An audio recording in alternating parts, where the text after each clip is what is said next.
Dos fechas históricas se conmemoran el 11 de septiembre.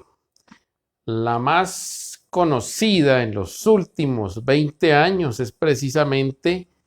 el derribamiento de las torres gemelas del edificio, de los dos edificios del World Center en la ciudad de Nueva York, ocurridas precisamente un martes 11 de septiembre, un jueves 11 de septiembre del año 2001. Pero mucho más antes, un martes 11 de septiembre de 1973, fue derrocado el presidente Salvador Allende en Chile. Una mañana de un cielo plomizo de septiembre en la capital Santiago, todo el ejército, la marina, la aviación, la policía de carabineros conminaron a Salvador Allende Gossens, un médico masón, socialista, marxista-leninista, que había ganado unas elecciones limpiamente en 1970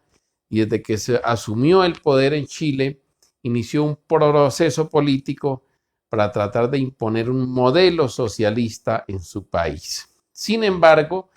las grandes oligarquías chilenas que se negaban a dejar, por supuesto, sus grandes privilegios,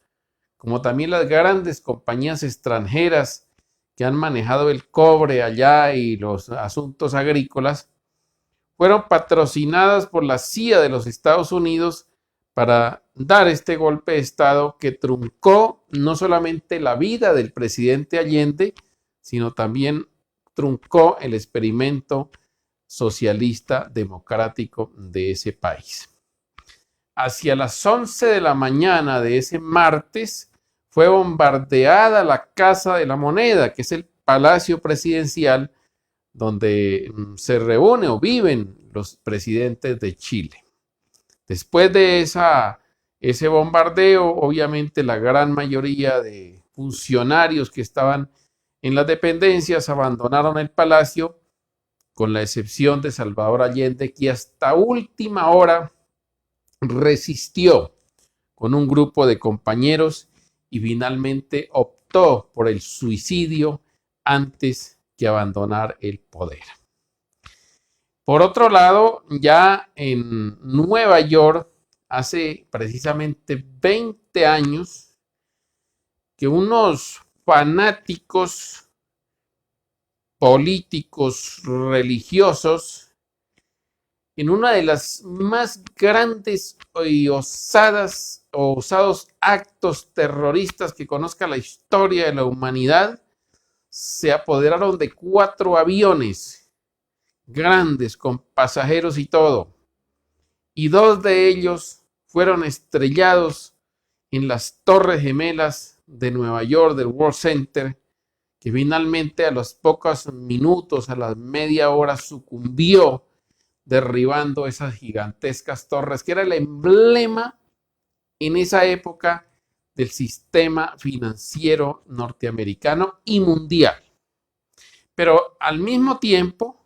otro avión que había sido secuestrado por los terroristas fue estrellado contra el Pentágono, el edificio del Pentágono, que queda casi contiguo a la Casa Blanca y al Capitolio, allá en la capital de Estados Unidos, en Washington, ahí cerca al río Potomac, para los que conocen allá en Washington. Y otro avión se iba dirigido a la ciudad de Pittsburgh, en el estado de Filadelfia, que se iba a estrellar contra unos laboratorios de microbiología y de biología que hay en Pittsburgh, donde se guardan grandes cantidades de bacterias y de virus que ya incluso están desaparecidos en el mundo, como el virus del anthrax, como la viruela y otras grandes cantidades de enfermedades que han sido erradicadas de la tierra, y donde también en esos laboratorios se experimenta con virus y bacterias. Por fortuna, La Fuerza Aérea Norteamericana, que ya estaba alertada y se había dado la orden de no permitir vuelos a partir del momento en que se estrellaron contra las Torres Gemelas estos dos primeros aviones, derribaron este avión que, de haber caído en esos laboratorios de Pittsburgh, quizá hoy toda la humanidad estaríamos contaminadas, no se sabe de cuántos virus y bacterias, quizá peores que la que vive hoy el coronavirus. Se salvó por lo menos parte del pueblo norteamericano de ese. Es decir, que ese atentado terrorista dirigido contra varios objetivos específicos allá en Estados Unidos iba muy bien planeados, como el símbolo del sistema financiero, acabar con el World Center,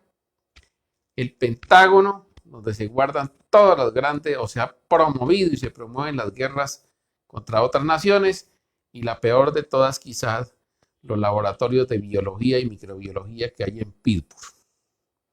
No cambió mucho la historia, como aseguran algunos, que desde allí para acá cambió la historia del mundo, los Estados Unidos. Yo diría que no fue tanto.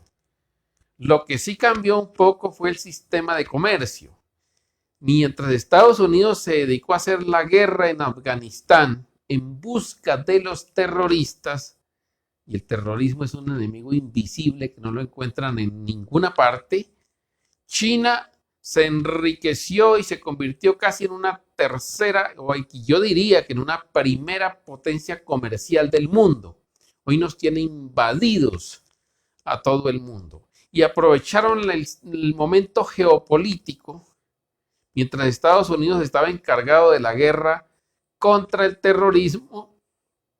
se apoderaron de Venezuela, tuvieron grandes influencias en el Ecuador, en Bolivia, y hoy el mundo está totalmente cambiado, eso sí, porque Rusia y China, incluso Irán, tienen grandes influencias en América Latina que antes no las tenían en los países que les hemos mencionado.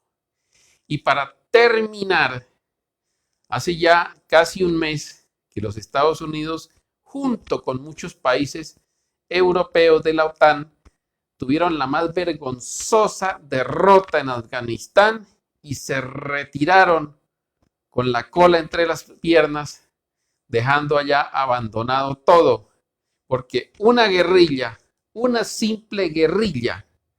llamada los talibanes, derrotó a todas estas potencias juntas. Y hoy sí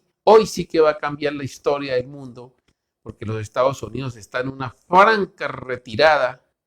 y lo mismo le pasa a la Unión Europea. Y le han abierto el espacio en Afganistán